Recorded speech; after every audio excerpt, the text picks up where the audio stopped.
First, I'm going to tell you how to detect if your alternator is failing, and then follow the steps I'm going to tell you how to repair it at home. At the end of the video, I will tell you the most important thing. Let's start. If your alternator is failing, it will give you the following signs. Number 1. The battery tends to discharge constantly. This is already indicating that you may have a fault with the alternator. Number 2. In your board, you are going to see that a red battery light turns on and off. That usually happens intermittently. This does not mean that the battery is bad, but it is indicating you that possibly the alternator is failing. That is why you usually see that little red figure that turns on and off. Number 3, if you see that on your dashboard or the lights of your vehicle tend to turn on and off constantly, or they tend to be low, it is because you already have a problem in the alternator as well. And finally, if you really want to know if the problem is the alternator and you want to rule out other options, what you have to do is start your vehicle. You're going to stand on the battery and you're going to have the battery terminal loose. Then with your vehicle started, you are going to remove one of the edges of the battery, preferably the red one, which is the positive one. You are going to remove it carefully.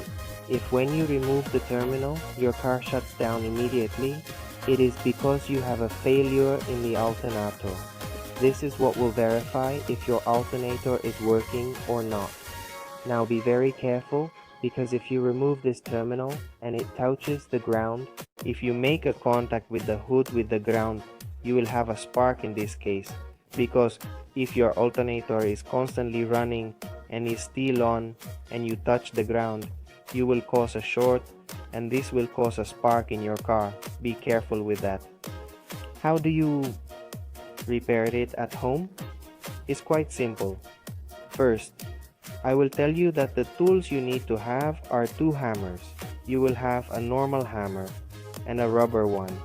You need a flat screwdriver and a Phillips screwdriver.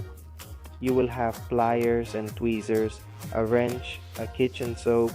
You will have oil. You will need sandpaper and optional a voltmeter to measure the amperage, but it is not necessary. Sometimes the fault may be in the voltage regulator of the alternator.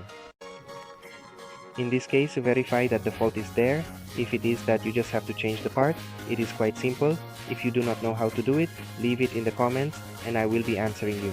Now, what you are going to do with the alternator is that you are going to disassemble the main cover with the tools that I indicated to you, with the screwdriver and with the wrench in this case I have given. 90% of the alternator failure is located simply in the carbons that are inside. After removing the cover, you will be left with something like this. You are only going to grab the carbons and you are going to clean it carefully. You are going to verify that it is not damaged, and you are going to take a sandpaper in this case and you are going to sand it a little bit and clean everything that is the dirt of the coal. Then you are going to put a drop of oil on the charcoal, as you can see in the image.